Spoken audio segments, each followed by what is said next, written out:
حتينا عدوك دالكيغا هذا الكيغا نسيت عنو دغيست انت انا انيغ مغالدان ku noolahay idinkoo burcada dalkayga hooyo inaad wax ka qaadaan laga yaabo wala isku babaaya mooyee Vijay commando Vijay miyaan iska qaban laanahay anigu hubkayga qabanaya marna ciidamadeeda ayuu qabanaya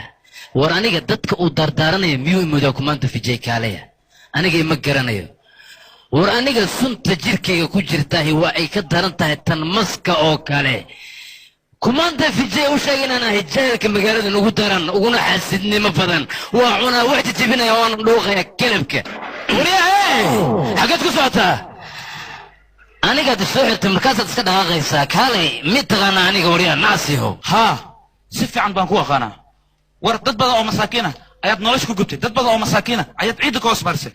ciidaas aad ka hoos marisay isla ciidaas ayaa dadka soo lashay dadkaasna waa aniga adigoo kalena ayay baabiyaan war aniga dadka ciid ayaan ka hoos mariyaa laakiin adiga aanan niido waa tahay intaan ku qasto ayaan yara ku dhuuqaya waan ku caabayaa wariyaa idigays adigoo kale aniga ima booteeyo dadka neefta qaban faran ku dilaa inaysaa sida ay laf waayo kale markaas aniga ay booteynaysaa anigoo military ah commandos lagu dhaartay ayaan ahay haddii lagu dhaarto waa laga dhaarahan ku yiri aniga hadda iga badbaado koofi madoobi ayaadan ka badbaadi doonin ma waad ka shaqaynaysaa wariyaa maalmaha ka mid ah waxaan ni sheegay aan gurcunole ma taqaanin biicawole ma taqaanin ممثل وجسوية سليت محصر لو جسوية ما تقنين ماستر محل صوب بدوادي وي ماستر إن هذا صوب بدوادي ضروري ويا معني صعوي لما هو رن حديك كل هنا كيف كل وقتي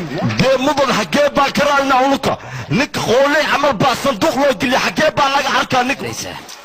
كوماندا فيجينا waxa balana inaan aniga lugayga hoostooda keeno markaas kadibna uu ku shalaynaya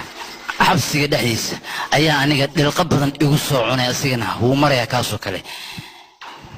hadda ayaan shaqada ka caabiyay